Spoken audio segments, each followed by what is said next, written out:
అన్ని చేస్తుండు, లేని వారికి ఏది చేస్తలేడు. చూసుకుంటా మంచిగా లేని వారికి ఇయ్యాలి కదా. ఇవ్వరకు గిన్ని రోజులు అవుతుంది అందులో వేస్తానండి, అవి వేయలేడు.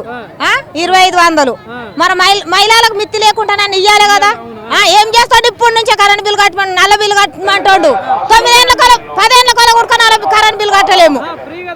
యాది కట్టమంటుండు మెదకు. ఇప్పుడు మాది మెదకే, మెదక్ నుంచి ఇప్పుడు కరెంట్ బిల్ కట్టమంటాడు, నల్ల బిల్లు కట్టమంటాడు. ఎన్ని 10 సంవత్సరాల కొల నల్ల బిల్లు కట్టలేము, కరెంట్ బిల్ కట్టలేము. కట్టలేము మేము, అసలుకే కట్టలేము. ఏసీ ఫ్రీగా పెడతానంటే ఇప్పుడు కట్టమంటాడు. బైకులు ఇచ్చి తోలుతుండు కదా, గల్లి గల్లికి తిరుగుతుండు కదా. అడుగు వేసేదాకా అన్ని ఫ్రీ అన్నాడు, వేసినాక అన్ని చేస్తుండు. మహిళలకి కళ్యాణ లక్ష్మి అన్నాడు, ఏది ఇస్తలేడు. లగ్గరైన ఇప్పుడు 9-10 నెలలకు ఏది ఇస్తుండు. చచ్చిపోయిన వాళ్ళకి 5 లక్షలు ఇస్తుండు. అది అన్ని చేసిండు. అకౌంట్ లో మడ్లు అమ్ముకుంటే వ్యవసాయాలు పోయి రశ్మిల పడితే ఏడవకుండా మంచిగా పోయి అకౌంట్ వేసిండు కేసీఆర్. ఎప్పుడు మొన్న వేసిండు ఇన్ని రోజుల కొలే గుడక. ఇప్పుడు 2 మట్ల ఏడాదిలో 2 మట్లు వేసిండు కేసీఆర్. బోనస్ వేసిండు అని కేసిండు, అమ్ముకున్నానికి లైన్ కసి వేసిండు. ముందుగా వేయలేడు. మొత్తము అన్ని మంచిగా చేసిండు. ఇప్పుడు కళ్యాణం లక్ష్మి ఇస్తలేడు. ఇప్పుడు 9-10 నెలల కొల గురించి వేసిన నుంచి వీరి బ్రాస్ పెట్టకపోని గుద్దుకొని వస్తున్నారు.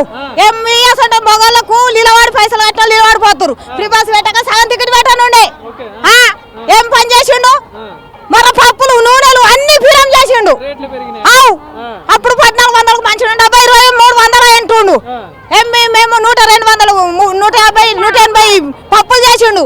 ఏమి 22 రూపాయల ఉప్పు ప్యాకెట్ చేసిండు. 14 రూపాయలు పోయి నచ్చలేదు, నచ్చనే లేదు.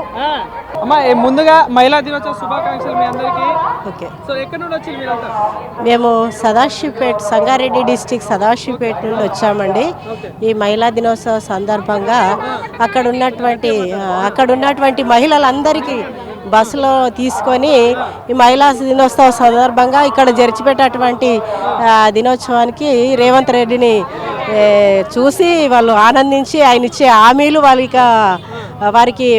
వారి కోరికలు నెరవేర్చబడేటట్లుగా ఉండాలని చెప్పి విన్నవించుకోవడానికి. ఇప్పటికీ 1.5 ఏడాది పాలన పూర్తయింది కాంగ్రెస్ ప్రభుత్వం. 6 గ్యారెంటీలు అన్నారు. మహిళలకైతే బొచ్చడు పథకాలు ఇచ్చిళ్ళు. మరి ఏమన్నా అమలు అవుతున్నాయా మరి మీకు?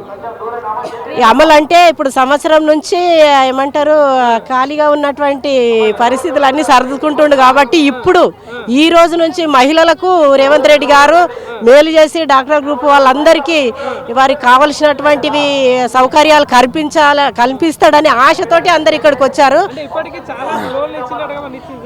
అంటే ఇప్పుడు ఇవ్వడం అంటే ఇప్పటి వరకు కొత్త సంసారం కాబట్టి అన్ని సర్దుకున్నాడు. ఇప్పటి నుంచి మనం ఇస్తాడని చెప్పి ఆశతోటి అసలు వృద్ధులు రోగం ఉన్నప్పటికీ ఏది ఉన్నప్పుడు యాక్టివ్గా వాళ్ళు సంతోషంగా ఇక్కడికి వచ్చారు. కాబట్టి ఇక్కడ ఆయన ఇంతవరకు ఇచ్చినటువంటి హామీలను సంతోషంగా నెరవేరుస్తాడని చెప్పేసి. కొంతమంది మహిళలు ఫ్రీ బస్ విషయంలో తిడుతా ఉన్నారు, పెన్షన్ ఇవ్వట్లేదని తిడుతున్నారు, 2500 ఇస్తారని తిడుతున్నారు. మరి ఏమంటారు? అంటే తిడుతున్నారని అంటే అది కొద్ది మంది ఉన్నవాళ్ళు తిడుతున్నారు, లేని వాళ్ళు సంతోషపడుతున్నారు. ఉన్నవాళ్ళు తిడుతున్నారు, లేని వాళ్ళు సంతోషపడుతున్నారు. ఒకటి వినండి, మేము ఉండమ్మా ఇప్పుడు 22 సంవత్సరాల నుంచి కాంట్రాక్టులో మేము ఎగ్జామ్ రాసి మెరిట్ ప్రకారం వచ్చినాము. మేము ఎన్నో సేవలు కరోనా టైంలో కూడా చాలా సేవలు అందించినాము. అయితే ఈ సేవలు అందించడం కానీ మాకు ఏ ప్రభుత్వం కూడా మేలు చేయాలి. 22 సంవత్సరాల ప్రాణత్యాగం చేసే సేవలు ఈరోజు మహిళలు వృద్ధులందరూ ఈ మహిళా దినోత్సవానికి వచ్చారు. వాళ్ళకి ఏం జరగద్దనే ఉద్దేశంతో మేము కూడా ప్రాణత్యాగం చేసి వాళ్ళకి సేవలు అందించడానికి వచ్చినాము. మళ్ళీ రెండోసారి మొన్న ఎగ్జామ్ రాసినాము. కనీసం మా పిల్లలకు ఎలాంటి గూడు కూడా లేదు, మాకు కూడా ఎలాంటి భద్రత లేదు, హెల్త్ కార్డు కూడా లేదు.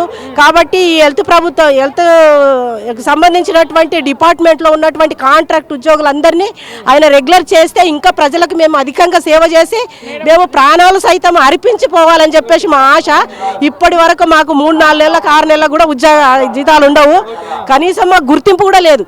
ఇప్పుడైనా గుర్తించి మహిళా దినోత్సవ సందర్భంగా హెల్త్ డిపార్ట్మెంట్ను మాత్రము గుర్తుపెట్టుకొని మాకు రెగ్యులర్ ఇచ్చి మాకు ఇండ్లు తర్వాత మా పిల్లలకు ఉద్యోగాలు సాఫ్ట్వేర్ ఇంజనీర్లు చేసి ఉన్నారు.